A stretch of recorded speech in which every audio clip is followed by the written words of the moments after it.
قېرىنداشلار. Şərq Türkistan Sürgündü Hökuməti televiziyasının xəbərlər proqramısına görüşənlərni qızğın qarşı alırıq. Xitayning Fransiyada turishliq elchisi Liu Shaye Xitayning Tayvanni qo'shib olgandan keyin Tayvan nufusiga qarta qayta tarbiyalash ilib beradiganligini ogohlantirib, Uyg'urlarga yurgizgan zulmni Tayvan xalqiga yurgizadiganligining shabisini berish orqali Tayvan o'qituvchilariga tahdid qilgan.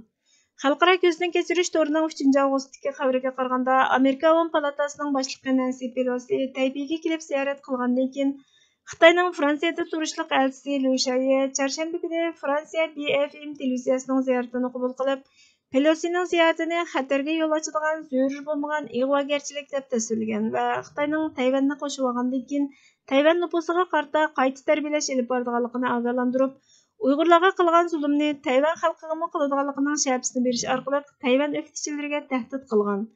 Liu Shaye odatda qattiq qo'l deb qaraldi. U Beijingdan ko'zlagan uchurni dunyoning har qaysi joylariga ochiq-oshkora bayon qilib, aynan aks ettirgan. Uning bu so'zi Xitoyning Tayvanni sumirish muddaosi to'g'risidagi dunyoviy ogohlantirishni hassilab oshirdi. Chunki bundaq ahvol faqat Tayvanni ishg'ol qilganda andin mumkin bo'ladi. U suhbat jarayonida 10-20 yil ilgari Tayvan nufusining ko'p qismining Xitoyga qo'shilib ketishni xohlaydiganligini, hozirgi qarash turish sababining Demokratik ilgirlash partiyasining Xitoyga qarshi tashviqotni qattiq kuchaytirayotganligidan bo'lganligini aytdi. Garchi Xitoy Kompartiya kattaboshlari Tayvanni qo'shib olish orqali cho'ng quruqlik bilan birlikka keltirish haqida so'zlasimi, o'zining haqida ching turadigan Tayvanni hech bir vaqt kontrol qila olmadi. 10 veya 20 yil burun Tayvanning Xitoyga qo'shilib ketishini xohlaydigan xalq endi nima uchun uningga qarshi turdi? Uning bu gaplari yolg'on chiqdi.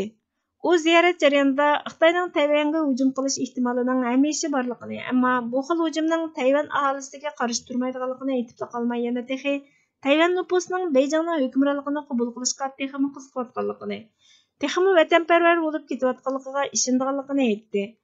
Liu Xitoyning tajovuz qilish mumkinligini muayyanlashtirgan bo'lsa-mu, har qanday qayta tarbiyalashning tinch va tahdidga uchramaydiganligini qo'shib qo'ydi.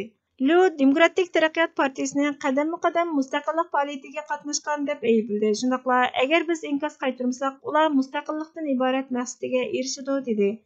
Gerçi Demokratik taraqqiyot partiyasi odatda Tayvandagi boshqa asosli partiya bo'lgan Kuomintanga qaraganda Xitoyga bekrak dushman deb qaralsa-mu, Tayvanning mustaqilligini rasmiy jakarlashni qo'llamaydi. Tayvan prezidenti Tsai Ing-wen dunyoning Tayvanning Beijingdan mustaqil holda hozirgi holatini e'tirof qilish kerakligini o'ttirg'a qo'ygan bo'lsa-mu, ammo Tayvanning mustaqilligini rasmiy jakarlashtirishchiligini qabul qilmadi. Liu Fransiyada turish mezgilida yuqori darajalik diplomatik voqealarni keltirib chiqarish tarixi bilan talash-tartish qo'zg'agan Xitoy kattobashi hisoblanadi. 2020 yili Fransiyaning diplomatiya ministri Jean-Yves Le Drian Liu'ni Xitoy elchixonasining Twitter hisobida Fransiya yashanganlar kutinish askarlarining aholilarni ocharchilik va kasallik sababidan o'lib ketishiga sababchi bo'lish bilan ayblaganlik uchun chaqirib, Fransiyaning g'azabini bildirgan. Keyingi yili Fransiya Tashqi ishlar ministrligi elchixonaning fransiyalik olim Antonio Bondazga to'rda paraganchilik saqlanligi va G'arbning Xitoyning Sharq Turkistonda yurgizayotgan vahshiylik uchun Xitoyga jazo yurgizishini ayblaganligi sababidan 2 kunda 2 qatim uni chaqirgan. Sharq Turkiston Sürgündü Hökuməti Twitter hisobidan buningga inkos qaytarib, Xitoy Tayvanga tajovuz qilib, Tayvanni muvaffaqiyatli ishg'ol qila olsa, Tayvan xalqini jazo lagerlari va turmlarga qamaydiganligidek planini aniq bildiribdi. Xalqaro jamiyat Tayvan va Tayvan Tashqi ishlar ministrligining egilik huquqi va mustaqilligini qo'g'dish kerak dedi. Bosh ministerimiz Salih Xudoyor apandimo inkos qaytarib, atalmish qayta tarbiyalashning Sharq Turkistonda qanday yo'lga qo'yilganligini hammamiz bilamiz. Xitoy Xalq Jumhuriyati Tayvanni bo'ysundirgandan keyin ularning tuzumini rad qilgan barliq tayvanliklarni jazo lagerlari va turmalarga qamamoqchi. Dunyo chuqur Tayvan va uning xalqini Xitoy va uning kompartiyasidan qo'g'dish kerak dedi. Türkiye Tashqi ishlar ministri Mavlut Çavuşoğlu Twitter hisobida 3 avgust kuni Xitoy Tashqi ishlar ministri bilan ikki davlat munosabati, rayonlik va yer shariy xarakterli taraqqiyotlarni so'zlashganligini, Uyg'urlarga aloqador sezgurligini tilga olganligini bildirgan. Sharq Turkiston Sürgündü Hökuməti Turkiyaning quruq gap qilishining o'rniga Xitoyning Uyg'urlarga yurgizayotgan irqiy qirg'inchilikni e'tirof qilish va ayblash orqali Uyg'urlarga haqiqiy ko'ngil bo'layotganligini samimiy bir shaklda ifodalashga chaqiriq qilganligini bildirdi. Bosh ministerimiz Salih Xudoyor apandimo buningga inkos qaytarib, yaqinqi bir qancha 10 yilda turk rasmiy hay'atlar umkining Sharq Turkiston qilgan har ziyorati Uyg'urlarga va turk xalqlariga qarshi texmi qattiq besim, Anqara bilan Beijing orasidagi texnik yaqin munosabatlarni boshdan kechirdi. Meningcha bu qatimliq safarmo farqli bo'lmadi dedi.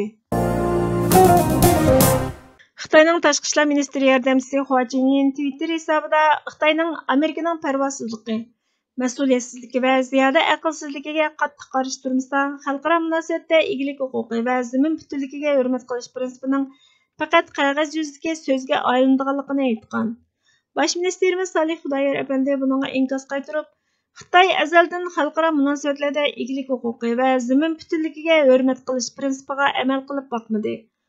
O Sharq Turkistonni 1949 yili, Tibetni 1950 yili, Hindistonning Sharqi Ladakh, ya'ni Oqsoychini 1962 yili ishg'ol qilib oldi va Tayvanga o'xshash boshqa qo'shni davlatlarning egilik huquqiga tahdid solyotidi dedi. İnsan Haklarını Kuzatish Tashkiloti Birlashgan Davlatlar Tashkilotini Xitoyning Sharq Turkistondagi dafsandichiliklarni inchiklashga chaqiriq qildi. Barron Store'ning 3 avgustdagi xabariga qaraganda, İnsan Haklarını Kuzatish Tashkiloti Çarşamba kuni Birlashgan Davlatlar Tashkiloti Kishilik huquq kengashining Xitoyning Sharq Turkistondagi vahshiy qilmishlarini tekshirishni boshlatishni umid qilganligini bildirdi. İnsan Hakları Kuzatish Tashkilotining Janvadagi direktor vakili Lucy McKernan muxbirlarga bergan bayonotida kengash mustaqil mutaxassislardan tashkillangan organ qurib, bu dafsandichiliklarni tekshirishi kerak. Bu xo'rlashlarning ko'lami va og'irligini ko'zda tutganda tekshirish imkon qadar tez ilib berilishi kerak.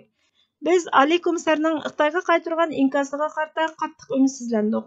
O beshini tik tutishi, kuchli bir doklad e'lon qilishi, yuz berayotgan vahshiyliklarga bir ism qo'yishi kerak edi. Biz bu vahshiyliklarni insoniyatga qarshi jinoyat deb atadik dedi. Bachelet avgustning oxirida dokladni e'lon qilganligini aytdi. Keyingi kishilik huquq kengashi yig'ini 13-sentabrda boshlanadi. Agar vatan xatar ichida bo'lsa, hamma narsa vatanni qutqizishga bag'ishlanadi. Biz irqdoshlarimizning davlatida yoki boshqa davlatlarda hayot kechirayotgan bo'lsakmi, yanada musofir. Biz xotirjam yashayapmiz deb har qancha ko'nglimizni paypalashga urinsakmi, o'ylanib baqsak, biz yanada g'irib. Allah oldidagi mas'uliyatimizni, o'tashga tegishlik insonlik majburiyatimizni demagandimi, ko'zga ko'ringan, ko'ngilga ayon mushu oddiy taraflar har qanday narsadan voz kechib, vatan uchun otlanishni talab qiladi. Irqdoshlarimizmi, din qarindoshlarimizmi bizning o'z ona vatanimizda makonlashib yashashimizni xohlaydi. Biz jarsiz qolganda rozilik ko'rsatadi, ba'zilari qarshi turadi. Biz yanada yot. Vatan uchun fidokorlik ko'rsatilmagan xalq hech bir yerda qizg'in qarshi olinmaydi. Bunun sebebi şu xalqdagi g'urursizlik, vijdonsizlik, g'ururlikdan iborat. Sharq Turkistondan boshqa hech bir davlat bizning ona vatanimiz bo'lolmaydi.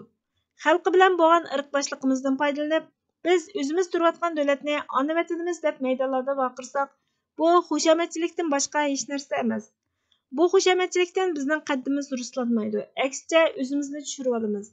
Mayli qaysi davlatda yashayli, bizning mas'uliyatimiz, majburiyatimiz vatanimizning mustaqillik uchun kurash qilishdan iborat bo'lishi kerak.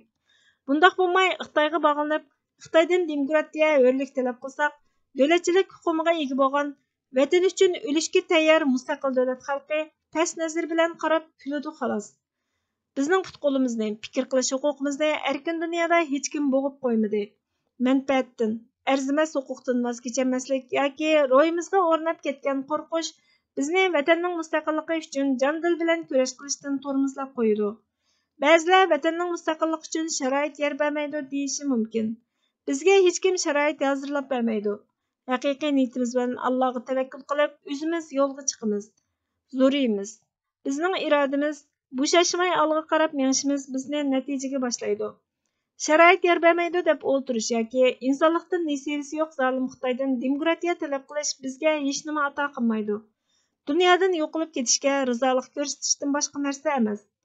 Barliq umidlar tugagan, askar yo'q, pul yo'q, dushman har tarafni qo'rshavga olgan ahvol ostida Mustafa Kemal Atatürk armiyani qurg'ili bo'ladi, pulni topqili bo'ladi, g'alaba qozoniladi deb mustaqillik harakatini boshlatib, yoki o'lim yoki mustaqillik dedi. Bir necha yil o'tgandan keyin Turkiya Cumhuriyetini e'lon qildi.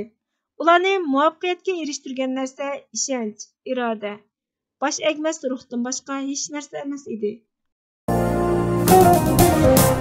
Hurmatli ko'ruvchilar, xabarlarimizni ko'rganingiz uchun ko'p rahmat. Kelar qitimqi programmamizda ko'rishguncha Allohga omonat bo'lgaysizlar.